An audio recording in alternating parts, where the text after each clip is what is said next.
আল্লাহর রহমতে আগামী 12 তারিখ বাংলাদেশে ধানের শীষের একটা ভূমিধস বিজয় হবে ইনশাআল্লাহ। জনগণের ব্যাপক সমর্থনের মধ্য দিয়ে, জাতীয় ঐক্য সৃষ্টির মধ্য দিয়ে বাংলাদেশ জাতীয়তাবাদী দল বিএনপি এমন একটি সরকার ব্যবস্থা পরিচালনা করবে যে সরকারের মালিক হবে সকল জনগণ। এই দেশের রাষ্ট্রের মালিকানা জনগণ ফেরত পাবে সেই 12 তারিখের নির্বাচনের মধ্য দিয়ে। আর ভোট আপনি দিবেন, যাকে খুশি তাকে দিবেন, আপনার পছন্দ অনুযায়ী প্রার্থীকে দিবেন, গণতন্ত্রকে শক্তিশালী করবেন। বাংলাদেশে যাতে আমাদেরকে কোনোদিন এই কথা শুনতে না হয় যে সুমনের মা জানলা খুলে সারা রাত অপেক্ষা করছে তার সন্তান কবে ফিরবে।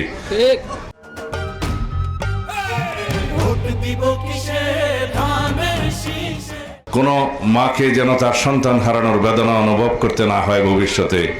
যারা গণতন্ত্রের দাবিতে সংগ্রাম করেছে তাদেরকে মর্যাদাবান করতে হবে।